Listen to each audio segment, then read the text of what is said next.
This is Talk Easy. I'm Sam Fragoso. Welcome to the show.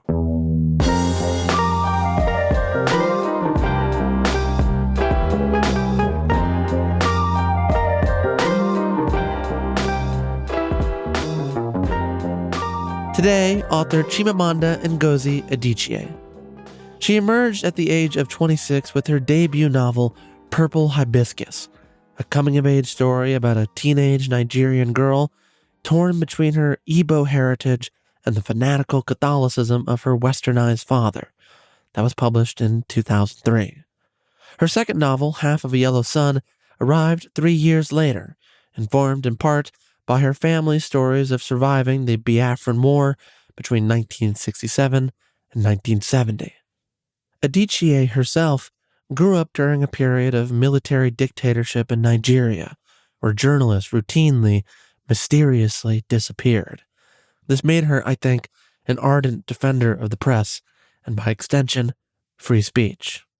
But it's been more than a decade since the publication of her most popular novel, Americanah, which won the National Book Critics Circle Award in 2013. In the intervening 12 years, Chimamanda has mostly published essays on feminism, gender, the Me Too movement, grief, and the function of race in America.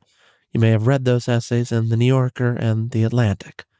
We dive into all of those topics on the back half of this episode.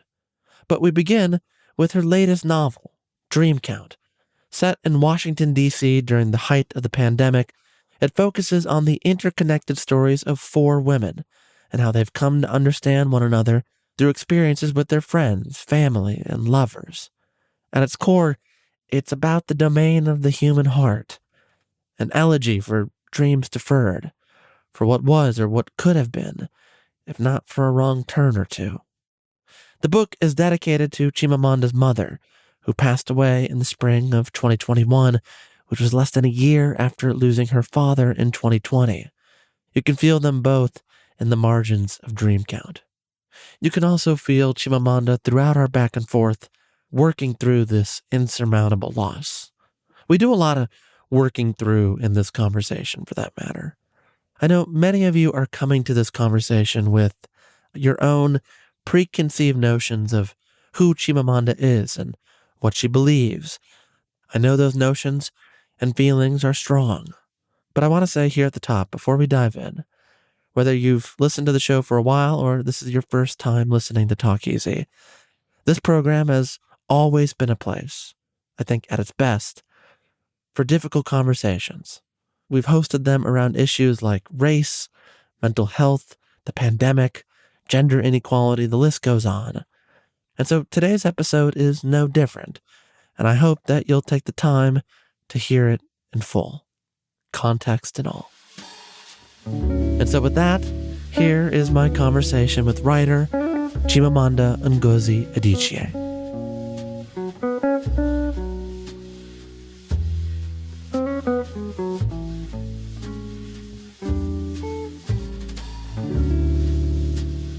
Chimamanda. Sim, I think I need to get you help. We need to talk after this. Which kind of help? All kinds. Really? Yeah. It's the bladder, it's the not eating. I had half of a bagel. Do I give that impression off that I need help? No, maybe it's that my brother always calls me. He's always like, you're always looking for someone to save. I heard you called yourself the family worrier. I am, yeah. And so you're worrying about me, a complete stranger to you. Well, you're not really, because I just could not believe. No, I could, but I found it very moving. Ava's admiration and I think trust in you. I was very moved by that.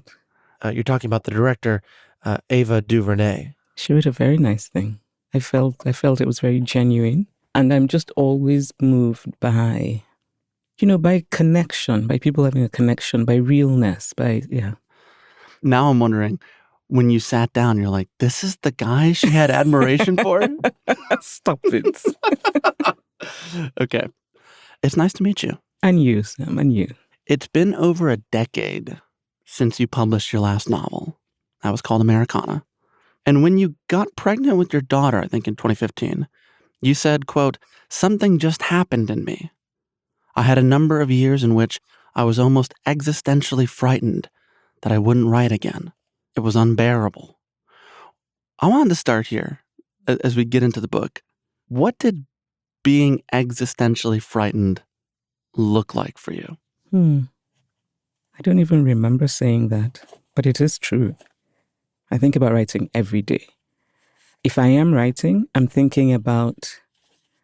worrying about whether I will continue to write. If I'm not writing, I'm worried about not writing. So many times I'll say, I can't go because I have to write. But then I won't go for whatever. But actually, then I won't write either. Right? So what do you do instead? Just feel bad when not writing. And, maybe shop for shoes online or something. I sound like my mother. I should meet her. This is a very important part of life, shopping for shoes online. She told me that from a very young age. And you don't sound like you agree. I think when you're a lawyer, which she was, which is a hard job, do what makes you happy. Okay, that's very diplomatic. Well, like I said, she was a lawyer. So what did it look like? No, I'm thinking about, in some ways, it's a state of mind, and it's just unhappiness. And how do you deal with that? You don't. I mean, this is, you try. So I would actually, I said yes to many more things than I would have, because in some ways it was two extremes. I would either be almost in a coma, like I just wouldn't want to move, or I was in this kind of extreme state of agitation. And so invitations that I would get were usually, I'd be like, I'm not going. I'd be like, yeah, I'm going. So I was always, and then I would get there and think, I'm not writing. But then I would think, well, I'm doing something public. So, I'm still doing something useful. And then I would write essays, and it really is. By the way, you came in here saying you thought I needed help. No. No, we need to tell the truth. I didn't just randomly say that. I came in here, and first you say you haven't had anything to eat. It's lunchtime. And then you said, offering me wonderful information, that halfway through the podcast, you would need to use the bathroom. And this was because your bladder was not in very good shape, especially for a 30-year-old. To which I then said, perhaps he needs some help. And we are a show that believes in and fights for context. So we thank you for that. So you said that once, like, your fiction comes from imagination and your feminism comes from acute dissatisfaction. I do not remember saying that either. That's going to be a refrain I think you're going to have today in talking with me. No, honestly, but this is one of the reasons I do not like the internet. You can't say something and I'm very used to just throwing things out. And then these things just stay forever on the internet, and you're asked to account for them, 20 years later when you don't remember. But that's a good quote, because it's also kind of true. Yeah. Which is and they're very different for me. My fiction and I suppose what might call my politics, I guess, are very different, really. And the fiction for me is the thing that I love. That's who I am. But these events that you went to in the interim decade were often around all matters of things, race, gender, etc., while you were mostly not writing. Yes, and deeply unhappy. How do you get out of that? You just hope and wait. And I think for me at least, the worst thing about quote-unquote writer's block is that you're helpless. You don't know when it's going to come back. Do you believe in writer's block? It's not a question of whether one believes or not. It happens. I could not write. I was sitting there and it just wasn't working for many years. And I think this is also why I have such fear around about my writing, my creativity. I'm just always thinking about what could go wrong.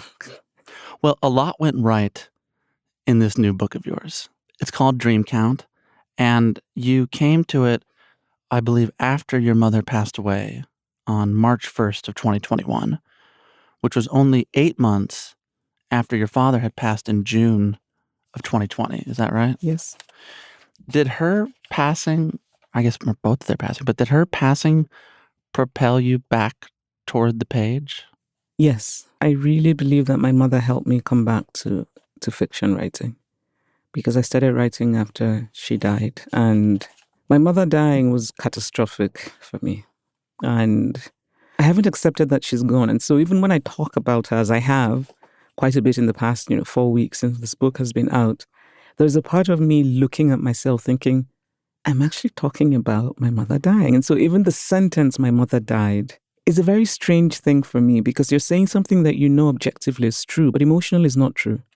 And so I started writing after she died. This book has been in my head for many years. I mean, not this book, but the kind of sort of shadowy, unformed sense of this book. I knew I wanted to write about women's lives. And so it's been in my head for many years when I couldn't write. And then my mother died, and suddenly I could write. I feel as though she kind of did that to help me cope. What do you mean? When I was a daddy's girl, and when my father died, I was utterly devastated. And my mother, and in a horrible sort of way, I just thought my mother would always be there. I think in the way that sometimes daughters take their mothers for granted. And so I just assumed she'd be there. And so she was my comforter in some ways. I mean, I also comforted her, but I think... Comfort in how you felt about your father passing. Yes. And I imagine that she must have known that her leaving would be, it's like a very bad short story, right? It's a sort of short story that if my student wrote in a workshop, I'd be like, this is just bad. I wouldn't even be kind in saying that it was bad because I'd be like, no, father dies and mother dies on the father's birthday. We forgot that detail. My mother died on my father's birthday. I knew the detail.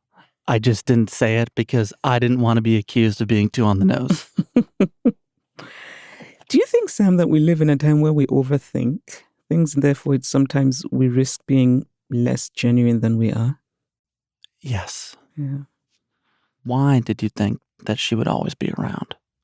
Because I'm a daughter who took her mother for granted. And so I adored my father, and I was always afraid of losing my father. The fear of losing my father was always there at the edges of my life, my mind, my thinking. And sometimes my father would be talking and I would just press record on my phone because I just wanted to record his voice. But somehow my mother, I just thought would always be there. I didn't have this fear of losing her. My father was 10 years older than my mother. And maybe that's why, but no, that's not it really. I think I just took my mother for granted. And so this grieving process for me has also been a process of just intense regret. I can feel that. The reason then, and it's obviously it's a very inward and personal thing, but I made the decision to talk about it because I'm hoping that by talking about it, I will change it for somebody else. Change it for your dynamic with your daughter? No. Change it for some woman somewhere out there in the world who is taking her mother for granted and doesn't realize it. So if it makes you stop and think, I think it will be worth it for me to talk about this. So her passing, you believed, she opened the door for you, whether intentionally or unintentionally, though it sounds like you think kind of intentionally. So this, I think, means that we're talking about what happens when we die. Yes. We usually save that for the third act of the show, but I'm glad we're just jumping right in. What indeed happens when we die? You know what, honestly, Sam, are you part of a religious tradition? I'm a lapsed Catholic. Well, hello, brother. Yeah. So I was raised Catholic and a questioning Catholic. And I say questioning because I have so many problems with the Catholic Church. But I think there's something about being raised Catholic that I feel is almost cultural. So there's a sense in which there's still Catholicism somewhere.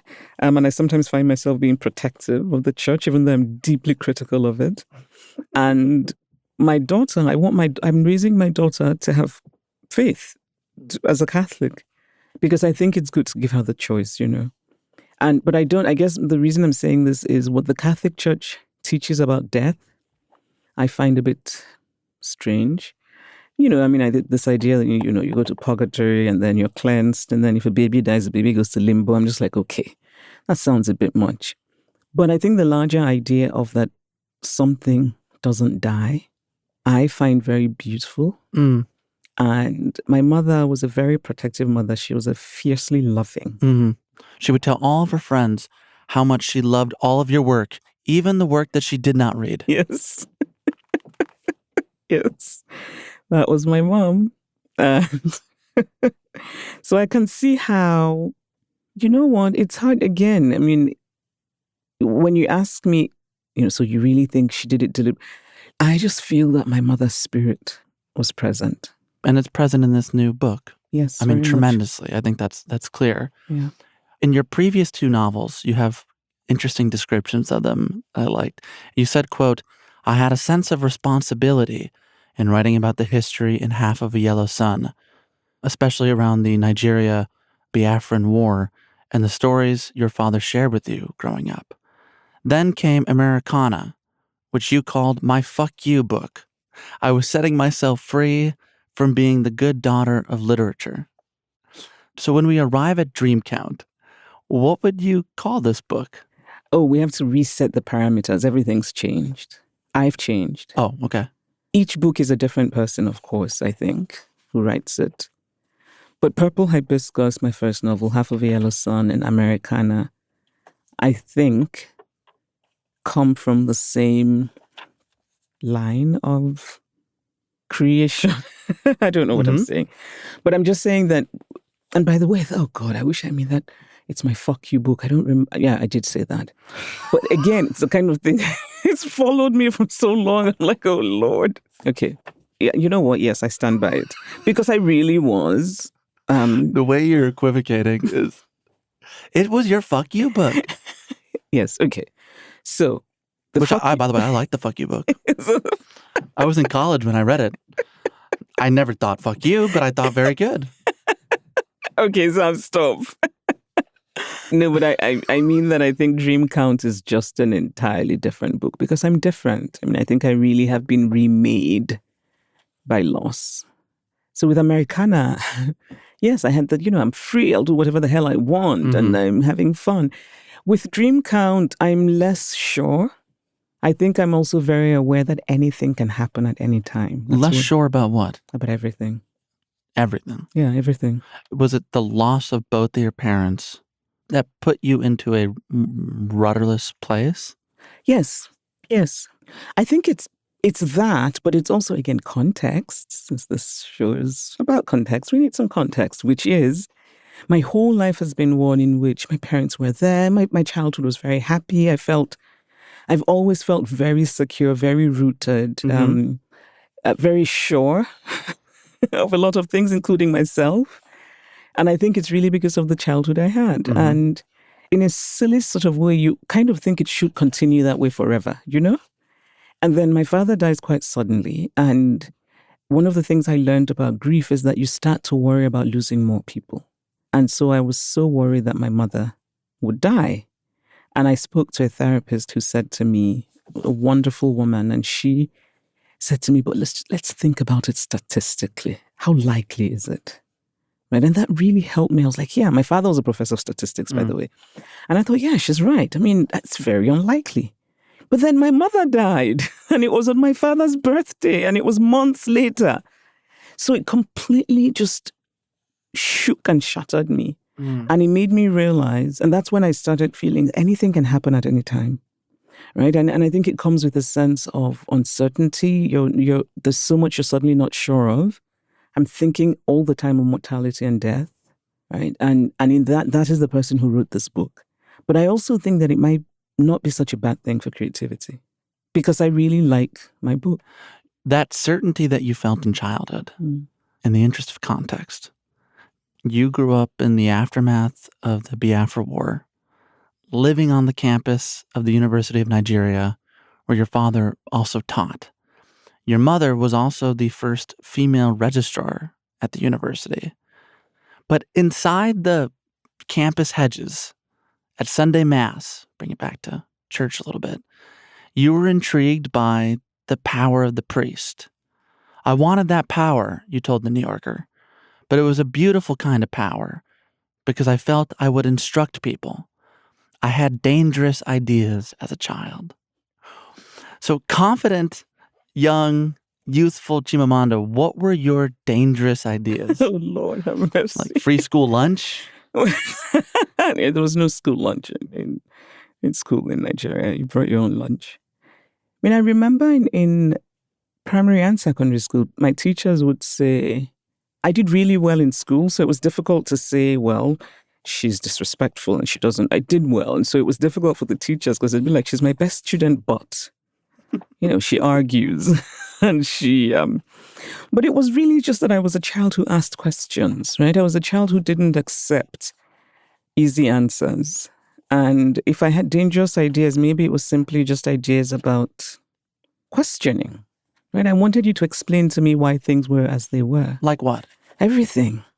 But also, I think that's also when my kind of feminist awakening happened as a child, which is to say that I was a very observant child. And I knew if you're an observant child, you cannot but know that it's different for women, that the world does not give women the same dignity it gives men. Did you first learn that at the age of 9 when you attempted to be the hall monitor at your school? I didn't attempt to be. My teacher said, we need to clarify this because as you can see, there's still a lot of resentment that hasn't been walked through. My teacher, I know, listener, by the way, she flipped me off after that question. Yes, of course. Without apology, by the way. No, this is really important. I know. That's why I brought it up. Her name was Mrs. Abowo Dikizu, which was a very long, unusual name. And so grade 3E, and she said, giving you this test, the best student will be the best, the student who gets the best score. I did. Gets to be the hall monitor. Yes. Mm-hmm. Class monitor. So, and one of the things was you would write the names of the noisemakers. And I imagine the power of it, right? I'm trying to imagine it. And which often meant you wouldn't write your friends' names. You'd write the names of other people and then you'd go give it to the teacher and then the teacher would punish them. Which, and I thought I was perfect for this position. Why do you think you were perfect for it? Because I like the petty power of it. Yes. So from a young age, you realized you enjoyed petty power. I feel like the way you've put it, it's making me think about, when people want to trap a politician, they'll ask you a thing, they'll be like, so you are really saying you want children to die? We are talking to Senator Warren next week. Are you? This is just all right. Practice. Good. I have some suggestions for what to ask her. Oh, good. We can talk about that after. No. But I think most children like petty power. Okay, so you got the best score on the test. And then she said, oh, it has to be a boy. Afterward. Yes. After you had received the best score on the test. Yes. And she said it in a kind of, but surely this should have been obvious to you sort of tone. And I just thought, why does it have to be a boy? Right? So it was a boy. His name was Chinezi. Yeah, I remember very clearly. And then I was the assistant. Was that your first instance of gender discrimination? Is that where your feminism was born? My feminism, I think, was already there. But this is for me, I think, the most dramatic example of it. But also, I think my feminism, my awakening, came not so much from my own experience, but from watching the world, from observing. Right. So I had an aunt who her husband would beat her, and then all the other aunts would say to her, "Oh, you have to manage, you have to go back," that sort of thing. And even as a child, I thought this doesn't sound right. Would you say that out loud or to yourself? Oh, no, because I had no business eavesdropping on the grown-ups having serious conversations, and an aunt was crying. No, I would think it. I mean, I did start to talk quite young because the first time someone called me a feminist, I was quite young. I was early secondary school. I was quite young. He said, you're a feminist. And I was thinking, what is that? What is that? And of course, I wouldn't let him know I didn't know what the word meant. And so we just kept arguing. And then later, when I looked it up, I was like, oh, right. Why? Yeah, I was like, yeah, that's what I am. You owned it later. Yes. In that same New Yorker profile, there's a whole section talking about, at a young age, your first run-in with depression. I guess I wondered, when did you first understand you had depression? It wasn't something I imagine you talked about a lot with your family. No. It's a really good question, Sam, and I don't know the answer.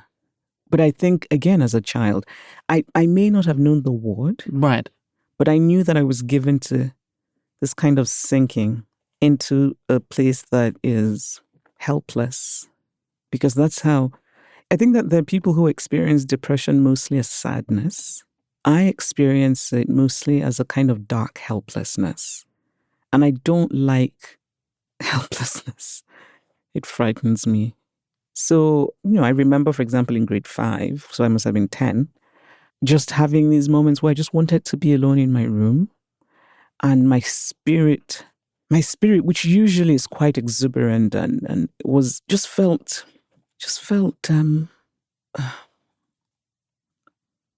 yeah, it's not a very good memory. I felt like that. And I yeah.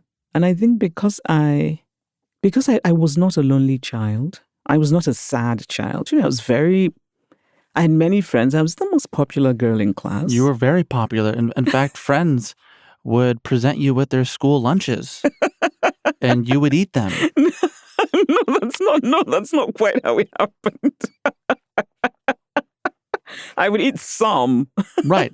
Some offered their lunch so that you'd be their friend. Yeah. And then but I do have to say, I would then sometimes distribute the lunch to other people who didn't have. So there was a socialist streak in you. There was, yes. There still is. Yes. It's true, though. I mean, I think it's really important to tell the truth. We're working on it. Yeah. I mean, it sometimes might not look very appealing, but look, I'm long past appealing, as you can see. I had bladder problems from the jump. I haven't eaten anything. So I'm going to have my next novel, I'm going to have a character who has a bladder problem. Great. I guess I won't have any questions about where it came from. And who will be 30, and we'll figure the rest out. Yeah, half Mexican. Who's the Mexican parent? My dad. You're describing depression as sinking and feeling helpless and trapped. It reminded me of where we started this conversation. In the decade-long paralysis. The two feel not dissimilar. I mean, you felt like you couldn't write. You were stuck. I had no way out. And from that young age, whether you had the verbiage for it or not, it was something you felt acutely. But it's interesting that you say that about the period of not writing fiction. It is similar, actually. But so in that period, I did have spells of depression, but I wasn't always depressed. And also, it's interesting because I've also always known, even as a child, I knew that it was a strange, sorrowful helplessness, often without a cause or without an apparent cause. Sorrow makes sense when you can say this is why. In the last decade, you've had some stuff to be reasonably, I can point to this. Yes. So grief is quite different, I think, from depression. I did have a spell of depression after my father died, but that passed. But the grief, of course, remained. Depression is a strange beast. It's a pain in the ass. It is. Sometimes when I look at people who've never experienced depression, it's a mix of wonder and I'm like, really, And then, of course, I also wonder why the gods choose who they choose. Very good question. Very good question. Speaking of God, bring it back in. You said, what happens when we die? I don't really need to know that. I want to know, why were we chosen to have depression? I'm much more interested in that because I have to live with that one. The death one, what the hell do I know? Enough already. Feeling bad for no goddamn reason. Speak! In your earliest writing, in that period in which you first bumped up against depression, you also began to write. When your mother read those stories, as she often did, what did they look and sound like? They sounded like little English children doing English children things. What is that exactly? I don't think about English children often. You don't? That's a shame. They should occupy your thoughts all the time, Sam. I saw this woman who was a friend's younger sister when we were growing up. And apparently she read one of those things that I wrote. And so she was talking about it. And I thought, wait, really? You read it?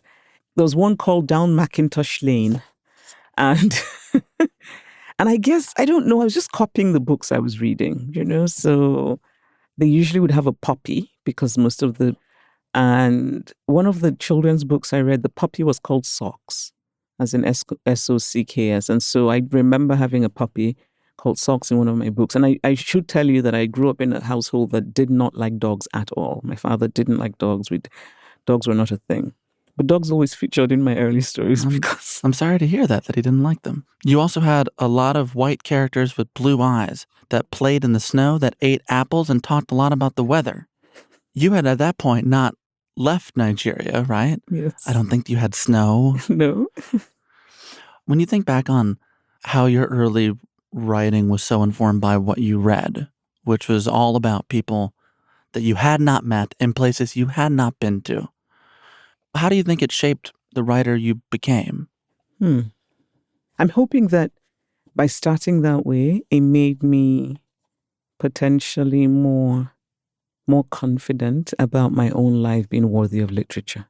Children are very impressionable. It also makes me aware that it is so important for children to see themselves reflected in literature. I would argue to see everyone reflected in literature, but also to see themselves. But not only themselves, is what I mean.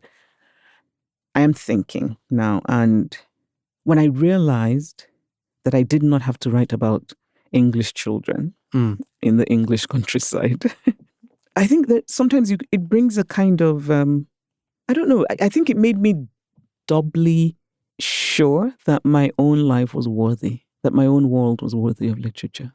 And since then, I've never doubted it. I've rough start, but it's going fairly well. After the break, more from Chimamanda Ngozi Adichie.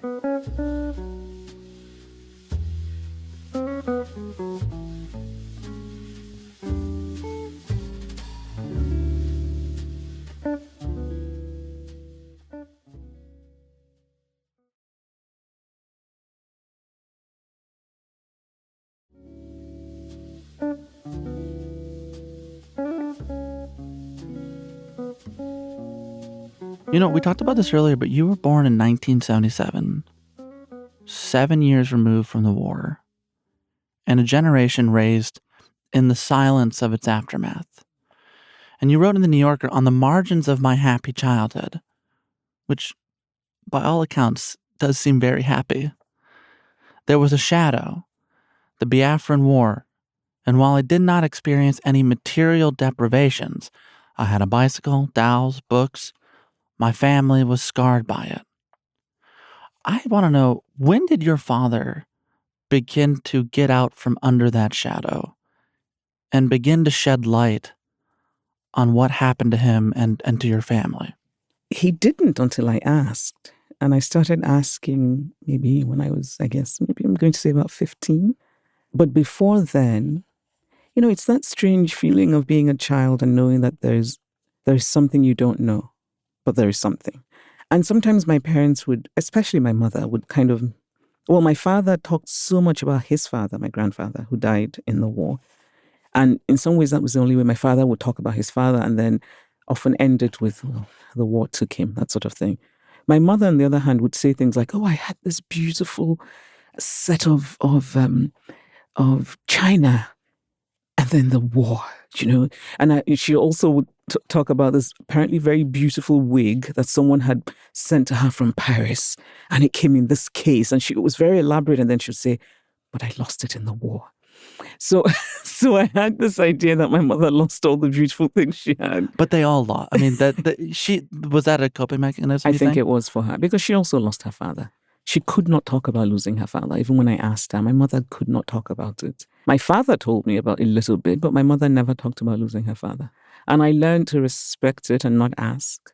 So she was the first daughter. And in a time when people said to her father, "Why are you wasting your money educating her? She's just going to get married." You educated boys. She was born in 1942. And her father was like, "No, I'm going to educate my daughter." And my mother would talk about him with such pride. And so talking about his death, she just couldn't. So when I started asking them questions, it was mostly my father who then started telling me about their experiences. And obviously he knew I wanted to write about it. And I think I don't think it was easy for him to talk about, but I do think that he, in some ways, felt that it was important for me to write about it. But I think he was also, he did say that he was pleasantly surprised when he finally read my novel, because I suppose he was thinking, only God knows what she's going to do with all of this. When he read Half of a Yellow Sun. Yeah. Could we read a section from that? Okay. I haven't read this book in a while. The lizards have become smarter. They run faster now and hide under blocks of cement, the boy who had climbed told Ubu. They roasted and shared the lizard, shooing other children away. Later, the boy offered Ugu a tiny bit of his stringy share. Ugu thanked him and shook his head and realized that he would never be able to capture that child on paper, never be able to describe well enough the fear that dulled the eyes of mothers in the refugee camp when the bomber planes charged out of the sky. He would never be able to depict the very bleakness of bombing hungry people.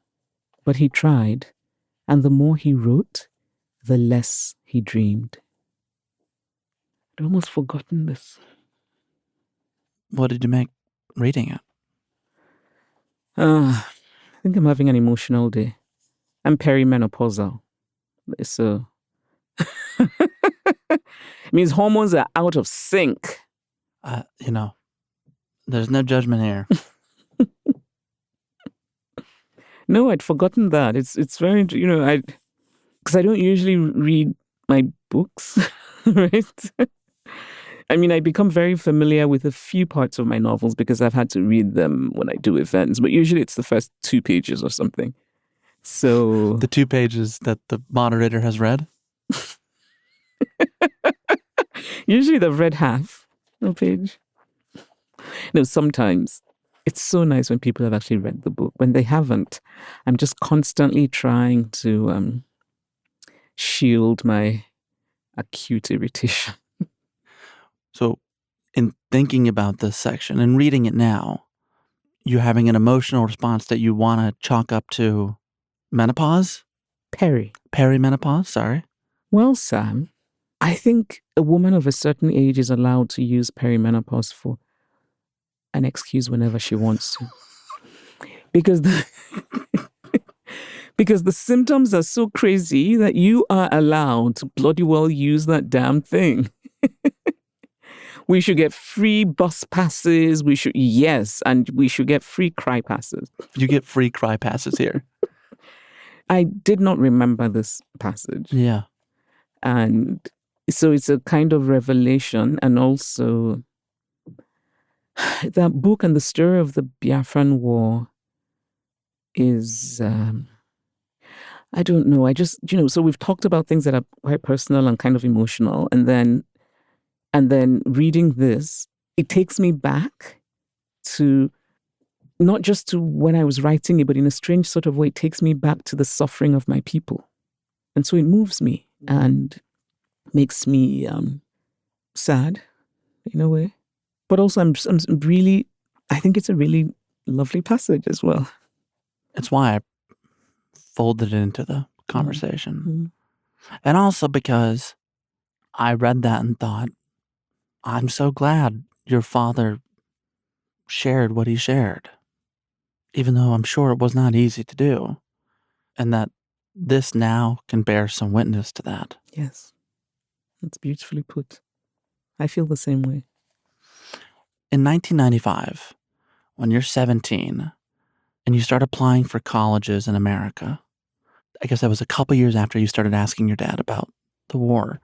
But what conditions compelled you to apply to college in America? I guess, like, to borrow a phrase from Americanah, did you feel an oppressive lethargy of choicelessness? I didn't, actually. I didn't. I applied to American universities because I did not want to study medicine in Nigeria. That's really why.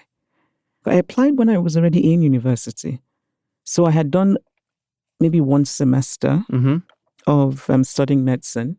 And in Nigeria, you're put in tracks when you're quite young. So I was already in the science track. But of course, I've always known that writing was my calling. And my plan always was to figure out how to earn a living so that I could write. So I figured, well, everybody says I have to be a doctor, I might as well, right? But at some point, I mean, it was very early on in it was just basic biology classes. It wasn't like we did sort of, cut open a frog, but it's not like we had done proper cadavers or anything. I don't like that. Well, Sam, the doctor who's going to fix your bladder has had to. Every time you say, well, Sam, I'm worried about what's coming on the other side of it. You didn't want to be a doctor. Go on. I didn't. I never wanted to be, but I thought I could just be, and then do other things. And then weeks into studying medicine, I thought, no, I cannot do this. So you never felt the choicelessness? You never felt that life happened somewhere else? I suppose I did. But I also kind of felt that at some point I would get to that somewhere else. I mean, my brother was just telling me recently, I don't remember this, but apparently my brother said I would take the TV remote control and pretend that was a mic and a handheld microphone. And then I would climb on top of our center table, coffee table, as Americans would say. And then I would say, I am the Oprah Winfrey of Nigeria. My brother told me this and I said, really, I did that? He's like, yes. So I must have had many dreams. Mm-hmm. I mean, in addition to writing, I must have wanted to be the Oprah Winfrey of Nigeria. What exactly does that look like? What does that mean? America was always very aspirational, and of course it was. You watched American films. And I also remember when we were growing up, and we would watch films on video cassette. And my brothers, and so we lived on the campus of the university, and, kids would exchange books and videos. And my brother would often say, and we called it borrowing, I'm going to go and borrow a film. And then my brother sometimes would come home with one and be like, but it's British, which meant it's not going to be very good because it's not American. And so I think my climbing on the table and saying that I was the Oprah Winfrey of Nigeria, if we can believe my brother, is really about that as well, I think, about America's aspiration and Oprah being kind of this, iconic idea of America. In Dream Count, you write that America makes more sense when you're looking in from the outside. So when you came to this country and first enrolled at Drexel in Philadelphia, what were your initial impressions looking in from the outside? I think before I came to America was everything I wanted it to be. America was everything Nigeria was not. And so every kind of criticism I had of Nigeria, in my head I would think, oh, that will not exist in America. And often it was political. I mean, I grew up under military dictatorship. So the last one, General Abacha, something would happen. He was vicious. He would murder journalists, that kind of thing. And I remember just always thinking, not just me, but we would have these conversations where people would go, just go to America. This can never happen in America. So America became this thing. And so for me, I think when I came, America was the place where you could study. I loved the idea of the liberal arts college. America was the place where you could study. You could take classes in everything. In Nigeria, you couldn't. If you were in the science track, you took only the sciences, apart from, two sort of measly general studies things that were just... So there was an intellectual openness. Oh, yes. And I found that to be just wonderful. And I loved, when I started college, I just loved it. I loved that I could take a class in philosophy and music and all kinds of things. And then? There were other things I was not prepared for. I like America's acute obsession with identity. And, you step back and look at it intellectually and you understand why, which is that this is a country that's, country of immigrants. And so even though this country claims that everyone comes and becomes one, actually, I think because it is a country that is not kind of rooted in any sort of nativism, any sort of blood and soil, even though some people are trying to make it that way. So identity, individual, I don't know. So people needed to have their labels in a strange sort of way. And so I got mine, which was black. And, initially I would... Why does that make you laugh? Because it's still darkly funny. Coming from Nigeria, where I never thought of myself as black, and coming to America and becoming black, but also realizing what that meant.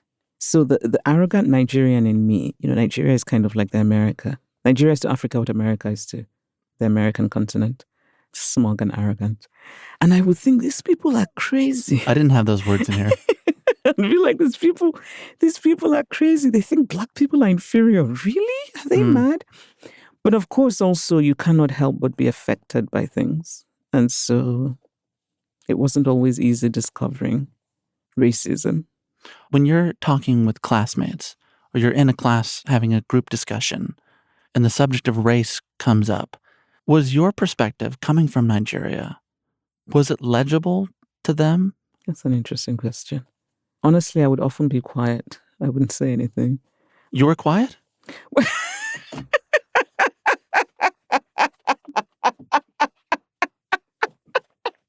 Okay, that's good.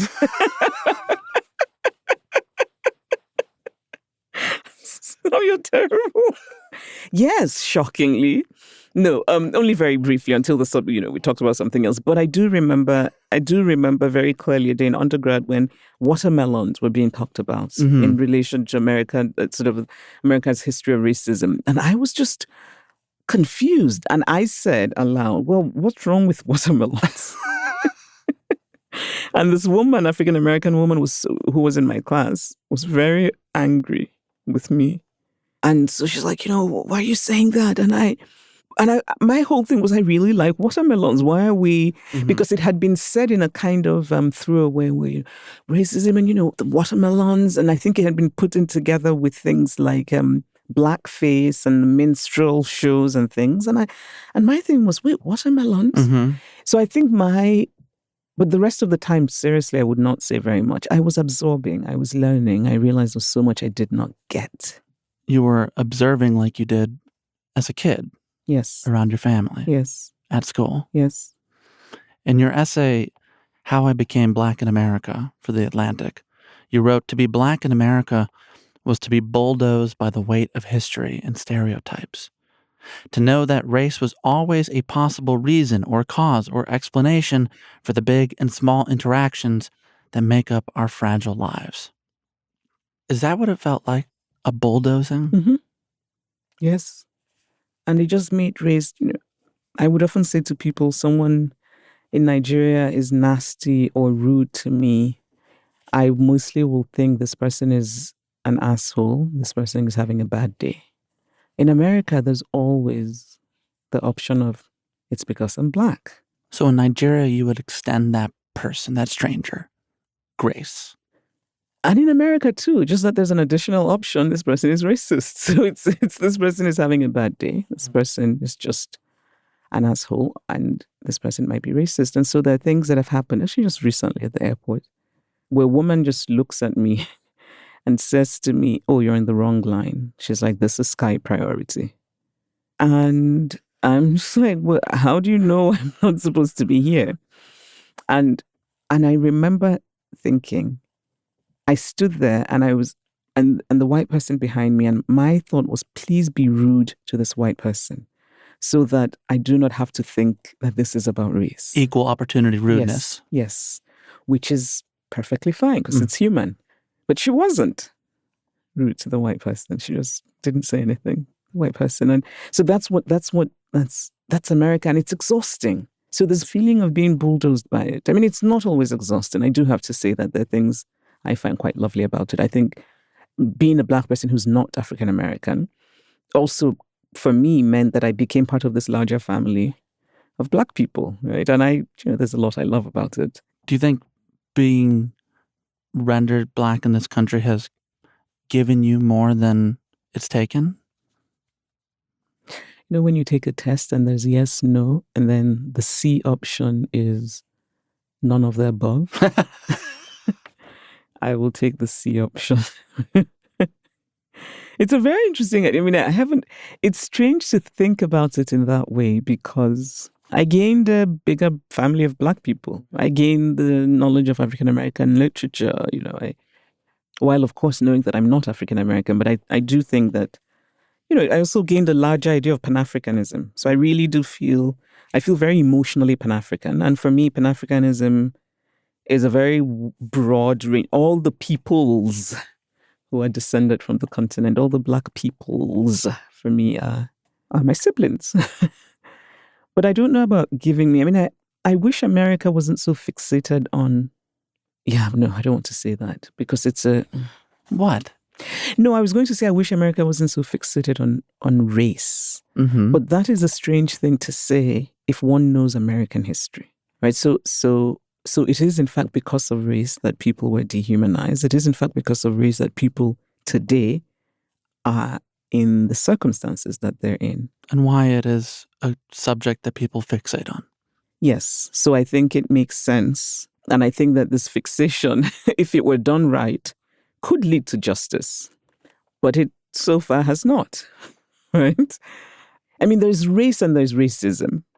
And in some ways, I think the reason that race matters is because of racism. Say more.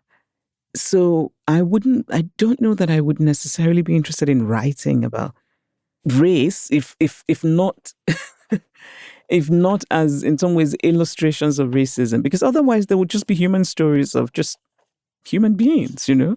And if I did have to, then I would just maybe write about natural black hair. But even that has elements of racism. And there's a politic to that Yes, as well. Yes. One thing that has struck me is that when you're describing your time in those first 4 years in America, where you're going to these universities, first Drexel, then Eastern Connecticut, yeah. And then there's a little stint at Johns Hopkins. There's another one at Yale, I think. But what you're describing and what I can hear from you is a yearning for a time where there was an intellectual curiosity, an openness that young people got to experience and wade through in all its idiosyncratic glory. And oftentimes when you're asked about academia and comparing your time with now, you said, quote, "We've lost something." 1977 America versus 2025 America in academia. We've lost something. What have we lost? We've lost freedom of imagination. We've lost curiosity. We've lost compassion.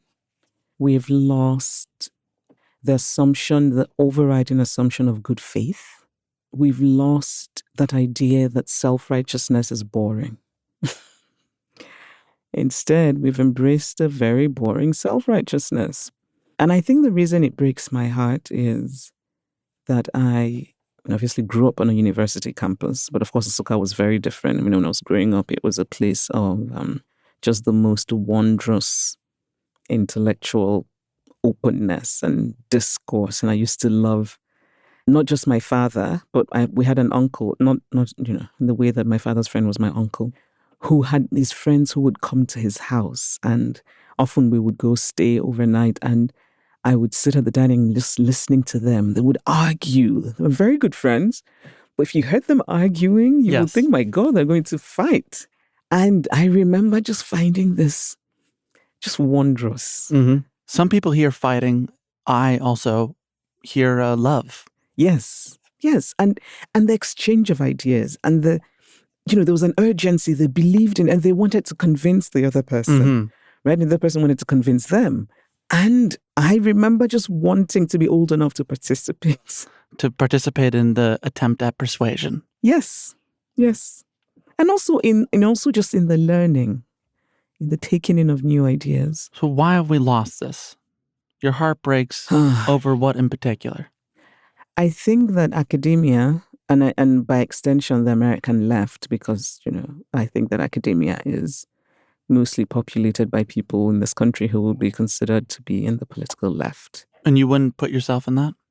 I would, but with, sort of grumpily. Same. Yeah. It's kind of like, it's my family. I guess I have to, go to Thanksgiving dinner. Yeah, it's a begrudging acceptance. Yes. I wanted to be more enthusiastic. I wish it was exuberant. Yes. I do not feel the exuberance. Yes. And it's sad, honestly, because, on so many levels. So you asked why. Mm-hmm. I think many of the impulses come from a fundamentally good place, I guess. Okay, I think one of the things and I think about this quite a bit. I think that there's a kind of a cohort of people on the left who are so invested in the idea of kind of inclusion, and who have decided that difference, the ways in which we're different, is the problem. The approach is not to acknowledge the difference, it's to pretend that it's not there. And in some ways also it's to be dishonest about it. I remember in grad school, because when I was in undergrad, none of this happened. And undergrad, I felt, was a much more intellectually open place. Mm-hmm. I remember in grad school, someone asking a woman who was Korean, so what was your immigrant experience like? Because her family had come when she was, 7 or something. And this very righteous liberal gets very upset and says, it's like every other immigrant experience.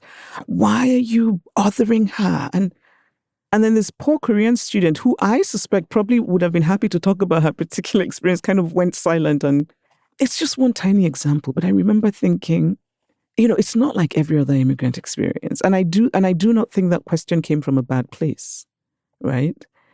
And even if it did, I've often felt that ignorance is an opportunity, right? So I really believe in someone says something that, even if it's from a bad place, and you sort of have a conversation, and if they continue to be assholes, then you can sort of become judgmental. But to start off with this kind of self-righteous closing down, I think there should be a 3-strike policy. I agree. You may not know. Yep. Are you asking in earnest? Yep. Are you not really asking in earnest? Are you open to education? I agree with all this. Now, people listening are going to go, when you're talking about difference and distinction, the first thing they're going to point to is you saying trans women are trans women. Yeah. You know that. Yes. You said that in an interview with Channel 4 News. Yes. When she asked you whether a transgender woman was any less of a woman because of the privileges they previously held as a man. And you said trans women are trans women, which people took great offense to, including 2 former students of yours. But you're making a nuanced distinction that cis women are cis women and trans women are trans women. Is that fair to say? It is fair to say, but I have to say that in that time, I've done a lot of reading and a lot of rejection of certain languages, certain words. So I would not even use that word cis. I'm curious about this because in the height of the Me Too movement, you said in one interview, I feel uncomfortable with the blanket condemnation that happens, which is why Me Too maybe has to be a case-by-case thing. But what I say to myself through my discomfort is that not every movement can afford nuance. It's sad, but I think it's true. So I'm wondering, looking back at this time now and all the fallout from this, why do you feel like the Me Too movement couldn't afford nuance, but the trans movement could? So I think, when I was saying that about the Me Too movement, I wanted it to have nuance. But I think my point was it's so new, and in some ways I can understand the kind of desire to say, no, we're not having nuance. But I also think that approach ultimately was bad for the movement, because it means I think that we live in a world that is mired in misogyny. And it's also really the reason that I want to get it right, because I know that there is kind of like a mob waiting to discredit the importance of justice and ending sexism and all of those things. And, I just felt that the Me Too movement didn't seem able to make a distinction between a man who's just a vile rapist and a date that did not go well, which did not involve assault, right? And I just felt that we can't lump all of that together because it's important in all kinds of ways. And and I think part of the reason that I felt so upset was that I am, completely and sort of unquestioningly in support of the rights of trans people. So the reason I say it's different is it's not so much that I'm asking for nuance, even though I am. It's that I'm asking for honesty and truthfulness. And I'm saying, why can't we, again, I think it goes back to this idea that the left thinks that the way to solve problem is to pretend that differences don't exist. I don't think it benefits anybody. And I think people are being made to parrot things that they do not believe. I do think that, biology is a real thing. And, I had an event after this happened where people were sort of shouting at me. And so this person said to me, this trans woman said to me, I want you to tell me when you knew that you were a woman. And then she said, because I can tell you when I knew I was a woman. And I remember thinking, this question doesn't apply to me. This question applies to you, but not to me. And we shouldn't pretend that it applies to everyone. And we can have equality while acknowledging how we're different. I think that is how to create a pluralistic society. But that subject, it was very surprising to me, the vitriol. And affected me in many ways, but also opened my eyes. Mm-hmm. So I'm thinking about what you said about Reese. Did it give more than it took? It actually really did open my eyes, for which I felt grateful. It made me read a lot more. And in what way? I think I've read every book written by every trans woman in the world. And then I've read everything about, before it was called transsexuals. I really went back and I read every damn thing. I've read about, what people got into sex, which some people prefer to call differences in sexual development. So I guess it opened me up to things. But I don't want to be glib because it was also deeply hurtful. Deeply hurtful to you? Yes. You were hurt by what? By people I thought were friends who did not behave like friends. These are the two former students you had. Oh, no, not those people. No, I mean, people who really were my friends and who would say to me, you're making sense, but in public or with other people would say, she's transphobic. And that was very hurtful. So in private, they would tell you, yes, you make sense. Yes. But in public, in display, in full view of other strangers looking, they would call you out. Yes. And what do you make of those friends? Well, I learned that they're not really friends.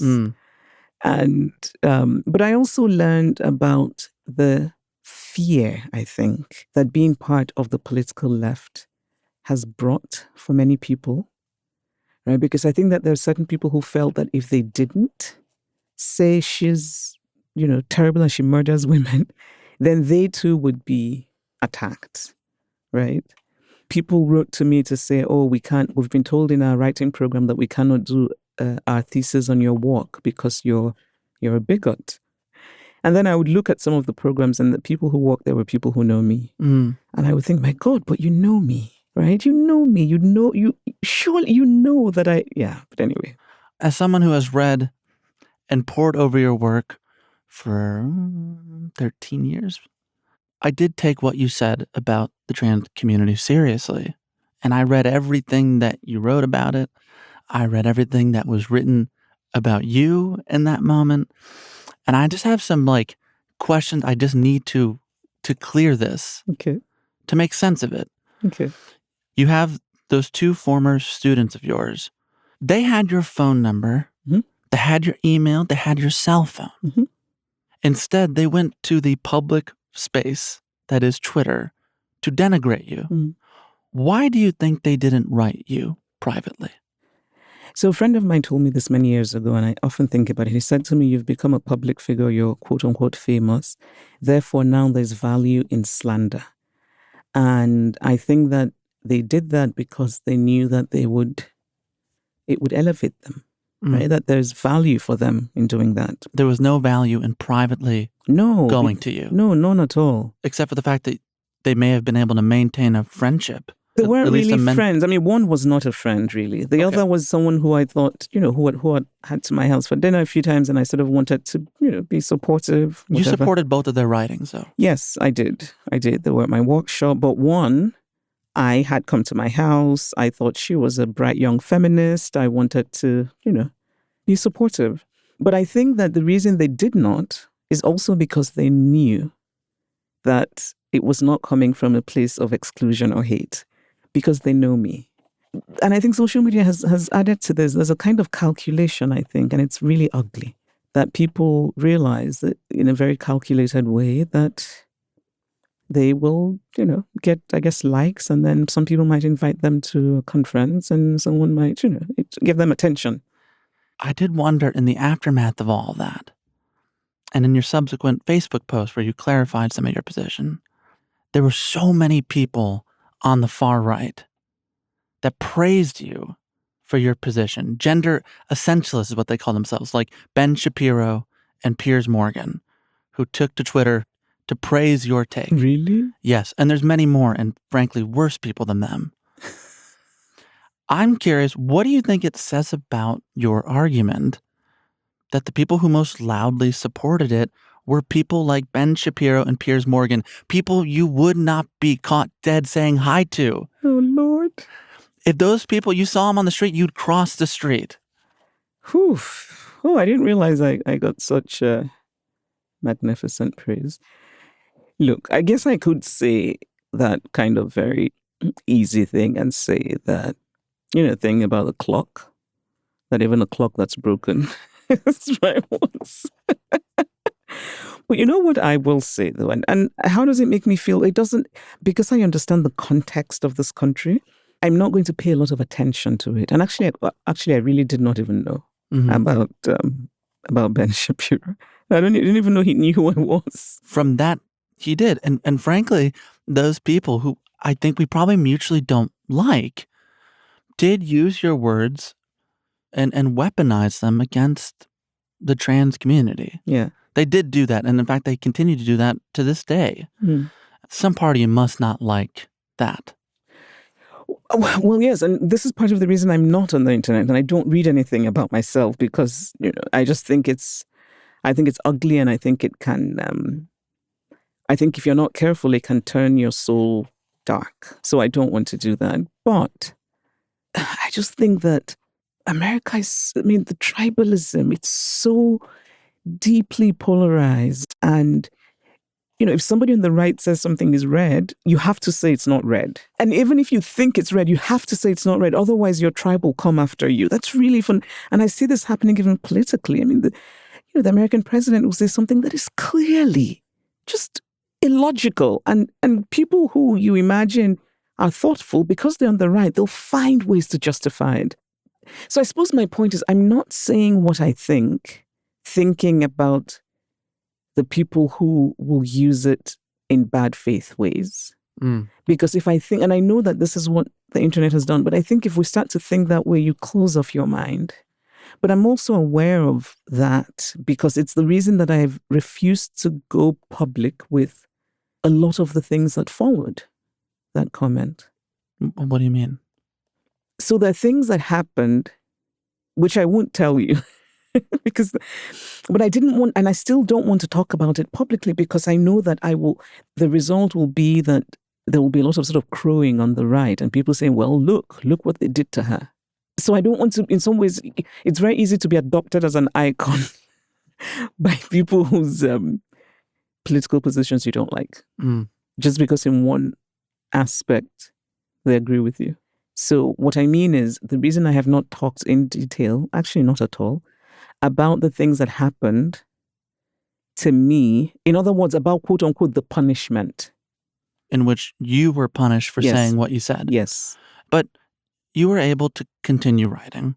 Yes. You've continued speaking around the world. As far as I know, I don't think your publisher dropped you. It seems on the surface, people would go, she didn't suffer many consequences for what she said. And you're saying that's not true. Maybe I shouldn't have brought this up, and I'll tell you why. I think there's also, in addition to polarization, this kind of almost like an addiction to victim status. And it can feel as though it's sort of like out in the market, sort of in the marketplace of ideas, everyone is fighting to be the victim. It bores me endlessly. And I just don't want to participate in that. The reason that I brought it up was simply to say, when you were saying, that these, dodgy people on the right have praised you, is to say, yes, I don't read those things, but I also am aware that your words can be misused. And therefore, it's also why I haven't said ABC. That's kind of why I brought this up. Okay. I don't think of myself as a victim at all. Okay. Yeah. I think the whole point of talking about this was because I know there are people in the trans community and the LGBTQ plus community that feel strongly about this. That when I say, I'm talking to Chimamanda, they go, you are? And in that response, you can hear that they don't want to read your work anymore. that they don't feel comfortable or safe reading your work because of these comments. And that breaks my heart because your writing, when it's at its best, and I do think you are one of our best, your writing makes us feel more alive and human and vulnerable and all the things that make literature worth returning to. And there are some people now, because of this, that just will not experience that anymore. And that makes me sad. Thank you, Sam. I appreciate that, actually. I really, really do. And it is, in some ways, there's a great sadness there, I think. Not for me, although, I mean, I did have periods of sadness. The whole subject, I think, this whole thing is sad because a cousin of mine said to me, it's a good thing our uncle, we had this wonderful uncle who would often ask you, explain it to me. I wouldn't know, my uncle has died, I wouldn't know how to explain this to him. He'd be like, what? And, but thank you. I really appreciate what you said. Thank you. And, I also just want to say, if people don't, if you don't want to read me, that's fine. I'm not a victim. I still believe what I believe, which is that it's important for us to acknowledge difference if we're ever going to live in a truly pluralistic society. The reason I brought it up is because messiness and complexity is what makes good art. And many writers have been talking about the necessity of messiness, including you.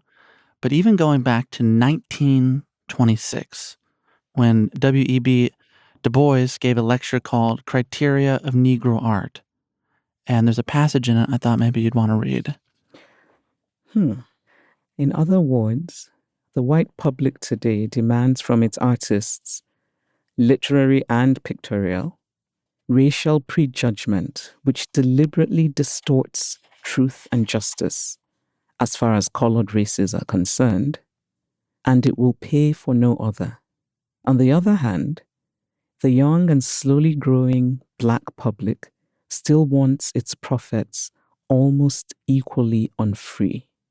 We are bound by all sorts of customs that have come down as second-hand soul clothes of white patrons. We are ashamed of sex, and we lower our eyes when people will talk of it. Our religion holds us in superstition. Our worst side has been so shamelessly emphasized that we are denying we have or have ever had a worst side. In all sorts of ways, we are hemmed in, and our new young artists have got to fight their way to freedom. Whew. It's been a while since I read this. Thank you for reminding me. Isn't it interesting how this speaks to today? Almost exactly 100 years ago. Yeah. I want to know, where do his words land with you? Like, do you believe you can afford the truth at this moment in American life? Yes, we have to. Because here's what I think. Even with the best of intentions, a lie is still a lie. And I think in the end, it's not going to benefit us. And I really, so that's the line that I've often sort of paraphrased and misquoted. That our worst side has been so shamelessly emphasized that we're denying that worst side, rather than, I think that when you tell a full human story, that includes the worst side. But the point is, it's not only about the worst side. I think that's important. I think that's the way it should be done. Because when you deny that worst side, in some ways, you're also giving your enemies, we're back to enemies, you're feeding your enemies, because what your enemies are going to do is, there is that side that you're not talking about, and it just feels there's a dishonesty that I think is unnecessary in whatever justice movement. I think that justice movements are stronger when they're nuanced. And they're also, I think, more immune to attack, because you have said, here's the worst side, but that's not all we are. So nobody's going to come say to you, there is that worst side, and make it the story, You write in Dream Count, the clarity of hindsight is bewildering. If only we could see our failings while we are still failing. Mm. Do you find that to be true? Do you see places where you feel like you've fallen short in the last decade? Yes. A lot of it is personal, in personal relationships, where I look back, I think, my God, I did not do well. I could have done better. And I, and I think it's human. I think maybe I feel a lot more grown up. I have relationships, friendships that have ended, but I think that they needed to end. But there are also friendships that I have made that I felt I did not do well with or in, and I'm making amends. I'm doing better, and I want to talk, and also just to say without preface, I did not do it right, and I'm sorry. I wasn't patient. I was too quick to. I'm not always patient. You know what you sound like? What? Human. My last question. At the end of Dream Count, in your author's note, you write that the point of art is to look at the world and be moved by it, and then to engage in a series of attempts at clearly seeing the world, interpreting it, questioning it. In all these forms of engagement, a kind of purity of purpose must prevail. It cannot be a gimmick. Only then can we reach reflection, illumination, and finally, hopefully, epiphany. On the other side of writing this book, which you've done without your parents, now the mother of 2 more kids, pushing through writer's block and all, reconnecting with yourself that you thought for a period was lost, maybe irretrievable. What does that epiphany look like? What does it sound like? Sounds like laughter. I think that a life without laughter is not worth living. I'm very moved, Sam. Honestly, what I've been feeling the past few weeks is just gratitude. Really, I've just felt so damn grateful to the universe, to my mother, to my ancestors who gave me this gift of writing. Because apart from the people I love, it's writing that makes me happy. Writing fiction. And I just cannot believe I finished this damn book. So I really honestly, I'm not even joking. I still look at it and I'm like, I did it. And I'm a slow writer anyway, even without the writer's block. So it might be another 10 years. It feels like gratitude, and it sounds like crazed laughter. And when you look at the world, are you still moved by it? What moves you? Oh, very much. We've talked a lot about what's wrong. Yeah, this is true. And this is so true. I really want to talk about what's not wrong. I'm very moved by human connection.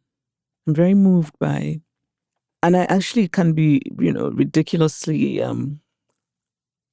emotional about it.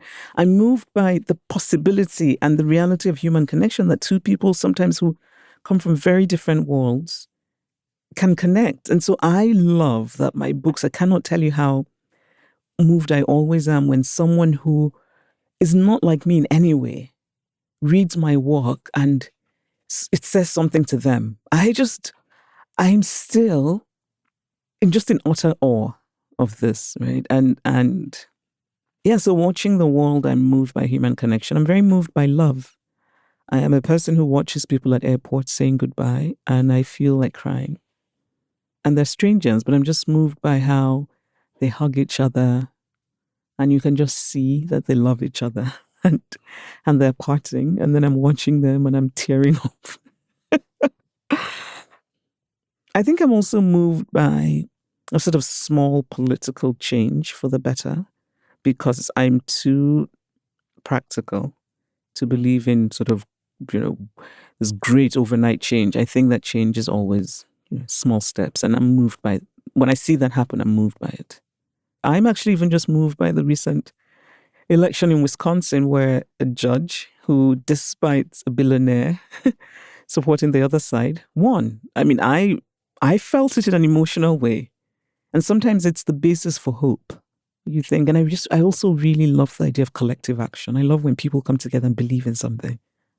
And also acts of friendship, when someone just does just little things, which means people are thinking about other people. I find it very beautiful. Well, I've spent a lot of time thinking about you. I can see that.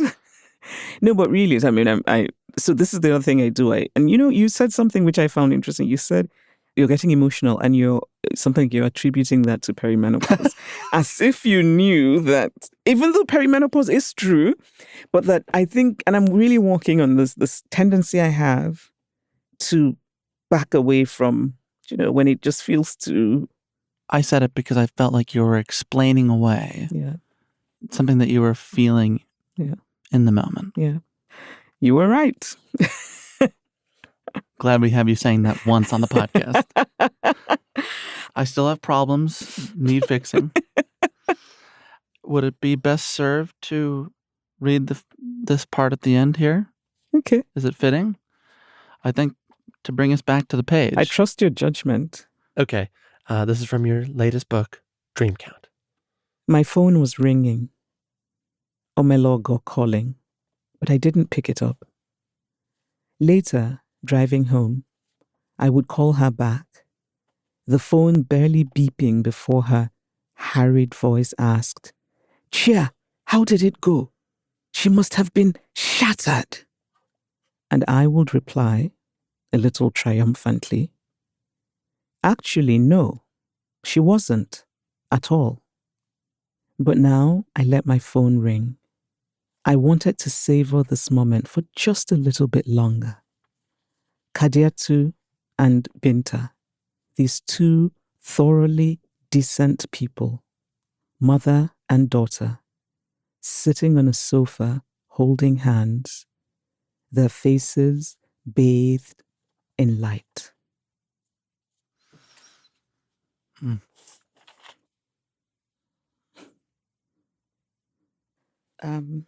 Thank you, Sam.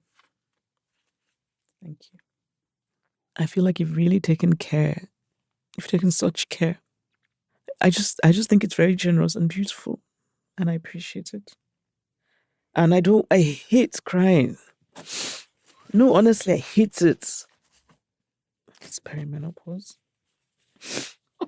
I'm going home. Will you still, are you still going to help me out with my bladder? Yes. Yes, I'm going to talk to some doctors I know. And my other issues? What do you think?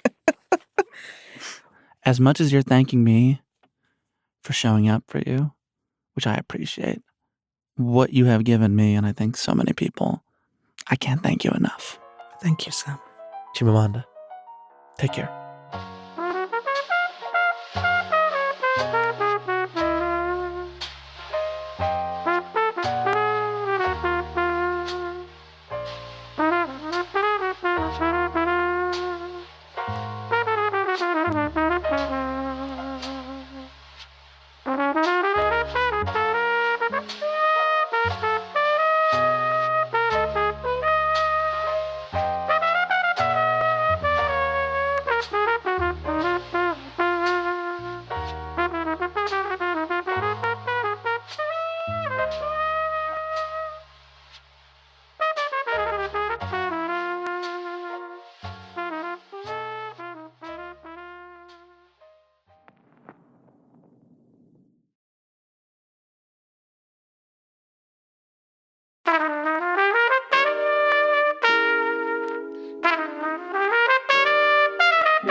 And that's our show.